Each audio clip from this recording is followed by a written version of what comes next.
Since Update 4 arrived, there's been lots of talks about alternative recipes. Some of the great recipes in Update 3 have now been moved down, and some of the new recipes have taken the top spot. So today we're going to be looking through the various recipes and cover which I think are good and why. Now, if you disagree with me, by all means do put the reason below in the comment section and we can discuss it more.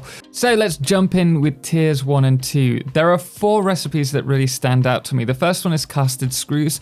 This is still available to us. It was here from Update 3, and it's a good recipe because it allows you to build the same amount of screws in a much smaller space because you remove one of the constructors in the production, and it also saves you 4 megawatts of power. So this is also really useful late game if you're trying to maximize your steel usage elsewhere. So if you need the steel for a different production line, you can use this instead of the steel screw alts, which we'll be talking about in a moment. Another old recipe that's still really good is stitched iron plate. If you partner this with iron wire, another great recipe, our third one in tiers 1 to 2, then even better. Now I should mention the reason for this is because iron is one of the most freely available resources in the game. And so where possible, we will want to use the copper for copper-based products. And if we can take a copper-based product like wire and turn it into an iron-based product, even better. Now our fourth recipe available in these early tiers is bolted frame, but this is only good if you partner it with the steel screw recipe in tier 3, which we'll be talking about next. Doing so will boost production and reduce your steel consumption versus the steeled frame recipe. Next, we're moving on to tier 3 and 4, and here we have a lot more recipes available for us. First, we have steel screws, which I'd argue is still the best screw alternative in game, unless you need the coal elsewhere like we mentioned previously. But perhaps for your end game build, you want to get rid of screws entirely, which is certainly possible. Now, the reason this recipe is so good is that you can take a steel beam and turn it into a large amount of screws so that you can produce screws at the factory as and when needed, rather than worrying about the logistics of taking screws to and from each factory. Steel rod is another one, but it's kind of hit and miss, and is certainly more useful early game than anything else, as it gives you a small reduction of items, buildings and power. Next, we have copper alloy ingot. Now this is actually a great recipe, and the reason for this is we take a resource of abundance, iron ore like we mentioned before, and combine it with copper to create more copper ingots. That being said, late game, if you have the power available and want the most efficient recipe for production, I'd go with the pure alternative recipes, which we'll again talk about later. Now, another thing to keep an eye out for is fused wire. This combines copper with Caterium to produce extra quick wire, and as Caterium's rarer than copper, this is one of those picks that you'll want to make. Next, we have solid steel ingot, and this is another great recipe. It reduces the amount of coal and iron needed for steel and reduces the overall power cost too. All round, great recipe, especially when partnered with pure iron ingots.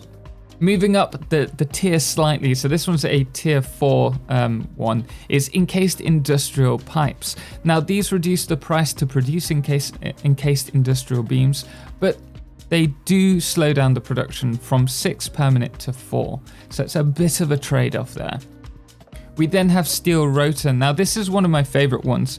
It allows you to get rid of screws, which is what I go for with all my recipes, but it also allows you to have stators and rotors produced in the same location using the same resources, so it's great for earlier gameplay.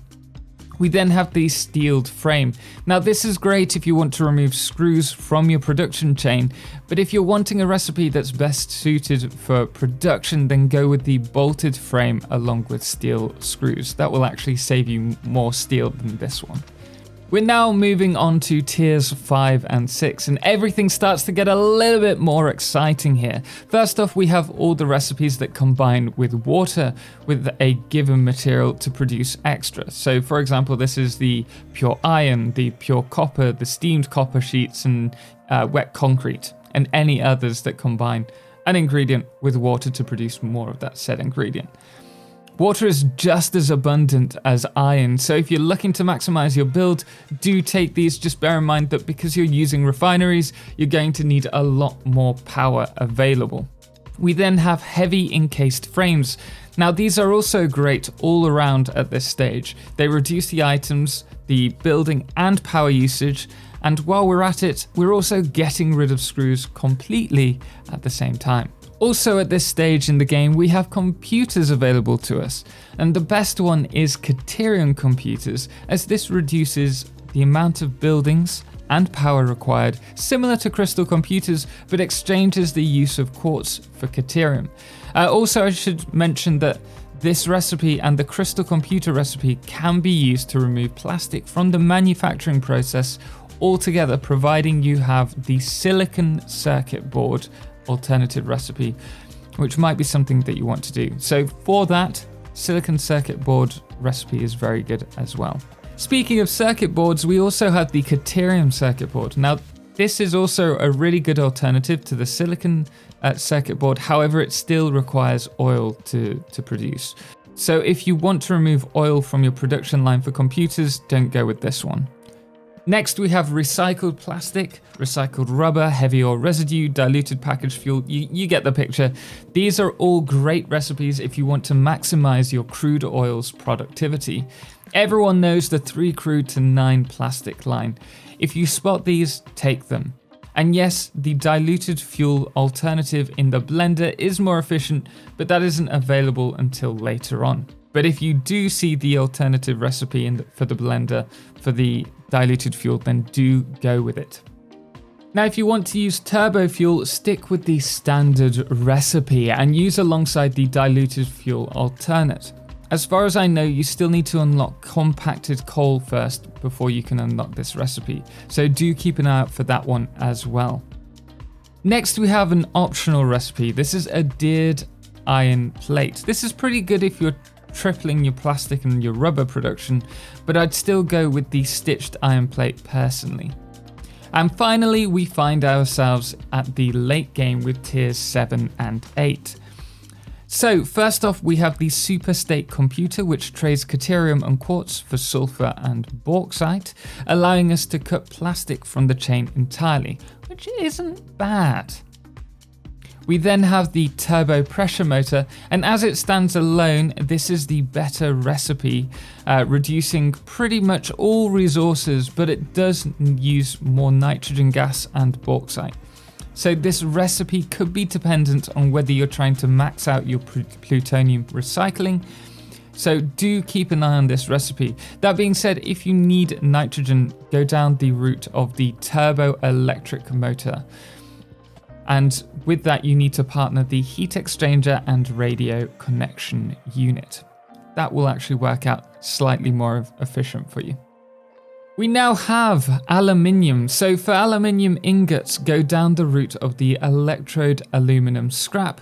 This actually reduces bauxite and coal while very slightly reducing items, but it needs petroleum coke. Also, I recommend this alongside sloppy alumina, which trades quartz for less bauxite. But when you get to this stage in the game, it really is trading one resource for another. So it really depends on what build you're going for. We then have heat fused frames. Now these add fuel to the production, which is fine late game if you ask me, as you'll probably be using nuclear power at this point now that we're able to recycle it. Better yet, it does reduce the amount of bauxite required by over 15%, which is great if you're going for a max build. And then we have uranium fuel units. Now these reduce items and buildings, but at the cost of a lot more quartz. So it could be beneficial to your build, but it's certainly not for everyone. So those are my top recommended recipes for the time being. If you'd like me to follow this up with the worst alternative recipes available to us, then do let me know below. Anyway guys, until next time, thank you so much for watching, and thank you so much to our amazing supporters for allowing me to create these videos, most notably our Solar Eclipse patrons, The Calamity and Cerebral Tag, as well as our Lunar Eclipse patrons, Chris McCabe and Lord of July, as well as our Blood Moon of the Day, Jonah Dent. Anyway, guys, until next time, as always, ciao for now.